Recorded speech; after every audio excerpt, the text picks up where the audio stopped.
தமிழர்களை, தமிழ்நாட்டை சார்ந்த தமிழர்களை களவு செய்பவர்கள், திருடர்கள் என்று சொல்லியிருக்கிறார். பூரி ஜெகநாதர் ஆலயத்தினுடைய சாவி தமிழ்நாட்டுக்கு சென்று விட்டது என்று சொல்லுகிறார். இதையெல்லாம் எதை காட்டுகிறது? வெறுப்பு அரசியல்.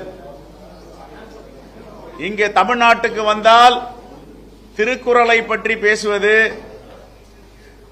இலக்கணத்தை பற்றி பேசுவது, இலக்கியத்தை பற்றி பேசுவது, தமிழ் சிறந்த மொழி என்று சொல்லுவது எவ்வளவு பெரிய சந்தர்ப்பவாதம்.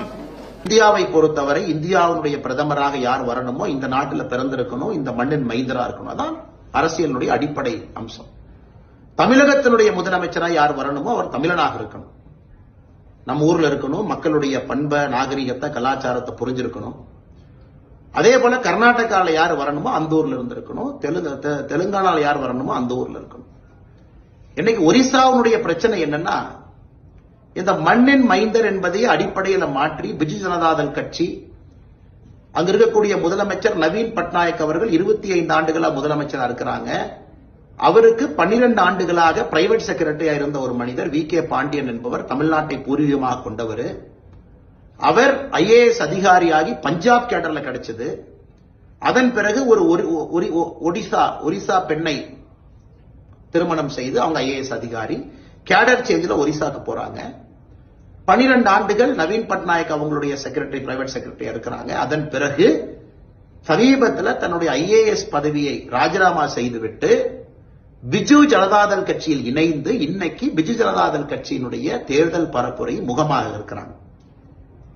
உங்களுக்கு தெரியும், ஒரிசா அரசியலை யாரு ஃபாலோ பண்றாங்களோ தெரியும். யாரும் கூட நவீன் பட்நாயக் அவர்களை சந்திக்க முடியாது. சீஃப் செக்ரட்டரியா, டிஜிபியா வி கே பாண்டியன் அவரை பாருங்க. நீங்களா அமைச்சர்களா வி கே பாண்டியன் அவரை போய் பாருங்க, அப்ரூவல் கொடுப்பாங்க. ஏன் நவீன் பட்நாயக் அவர்கள் வெளியே பேச வேண்டும் என்றாலும் கூட வி கே பாண்டியன் அவர்கள் என்ன சொல்றாங்களோ அதுதான் பேசுவாங்க. இன்னைக்கு ஒரிசாவுடைய அரசியல், ஒரிசாவை சாராத ஒரு மனிதர் அந்த அரசியலை இயக்குவதா? நாளைக்கு நம்முடைய முதலமைச்சர் மு க ஸ்டாலின் அவர்கள் அவங்க கிட்ட வேற மாநிலத்தில் வந்து அவர் IAS அதிகாரி, அவருக்கு ரொம்ப பிடிச்சு போய் அவர் பதவியை ரிசைன் பண்ணிட்டு டிஎம்கேல சேர்ந்தா டிஎம்கே முகம் என்று சொல்வாரா? ஆனா அங்க நவீன் பட்நாயக் சொல்லியிருக்காரு. அது தவறு தானே? தமிழர்களுக்கு எல்லா இடத்திலும் மரியாதை இருக்கு, எல்லா இடத்திலும் தமிழர்கள் உயர வேண்டும். ஆனால் அந்தந்த மாநிலத்தினுடைய அரசியல் தன்மையை நாம் புரிந்து கொள்ள வேண்டும். இன்னைக்கு பிரதமர் அவர்கள் பேசியிருப்பது பூரி ஜெகநாதர் ஆலயத்தினுடைய கருவூலத்தினுடைய சாவி அது காணாம போயிருச்சு. யாரோ திட்டம் போட்டு அதை மறைச்சிருக்கிறாங்க.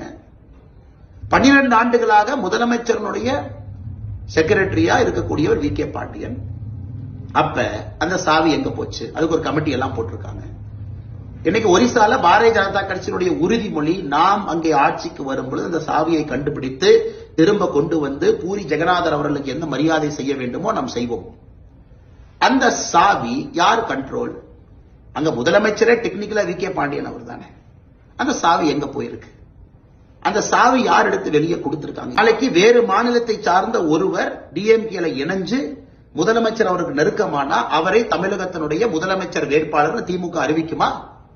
அப்போவெல்லாம் மண்ணின் மைந்தர் நம்ம பேசுறோம்ல, அதே மாதிரி தான் ஒரிசாலையும் பேசுவாங்க. தமிழ்நாட்டில் மண்ணின் மைந்தர் இங்க இருக்கும் நம்ம பேசுறோம். நாம ஒரிசாக்கு மட்டும் தனி நியாயமா? அந்த இடத்துல இதை போன்ற குற்றத்தை பாரத பிரதமர் நரேந்திர மோடி அவர்கள் மக்களின் முன்பு குற்றம் சுமத்தி வச்சா எப்படி தப்பாகும்? அதை கண்ட்ரோல் பண்றவர் வேறு மாநிலத்தில் வந்து உட்கார்ந்து இருக்காங்க. ஒரிசா மக்களுக்கு மரியாதை, கலாச்சாரத்துக்கு வந்து முன்னுரிமை கொடுக்காம பிஜு ஜனதாதள் வந்து இன்னொருத்தரை ப்ரொமோட் பண்றாங்க. நாங்கள் ஒரிசால பிறந்த ஒருத்தரை ஒரிசாவுடைய முதலமைச்சராக ஆக்குவோம்னா என்னங்க தப்பது? பிரதமர் அவர்களுக்கு தமிழக மக்களின் மீது அளவரிய அன்பு, மதிப்பு, மரியாதை இருக்கு. அதுக்கு தமிழ்நாட்டுக்காரங்க எல்லாத்தையும் கொண்டு போய் இந்தியாவில் இருக்கிற எல்லா மாநிலத்தினுடைய முதலமைச்சர் ஆக்க முடியுமா? ஒரு நாள்ல தமிழகத்திலிருந்து ஒரு பிரதமர் வந்தால் நீங்களும் நானும் சந்தோஷப்படத்தான் போறோம். ஏன்னா பிரதமராக வருபவருக்கு இந்த மாநிலம் என்கின்ற அடைமொழி இல்லை. ஆனா இன்னைக்கு அந்தந்த மாநிலத்தில் இருப்பவங்க அந்த மாநிலத்துக்கு முன்னுரிமை கொடுக்கும் பொழுது ஒரிசால மட்டும் எப்படி பிஜு ஜனதாதள்ல நவீன் பட்நாயக் அவர்களுக்கு அனுமதிக்கலாம்? அதான் இன்னைக்கு அரசியல் பிரச்சனை. அப்படி இருக்கும் பொழுது பிரதமரின் மீது இது போன்ற பழி சொல்லை சுமத்துவது இது வன்மையாக கண்டிக்கத்தக்கது மட்டுமல்ல, இது ஆரோக்கியமான செயலும் கூட இல்லை.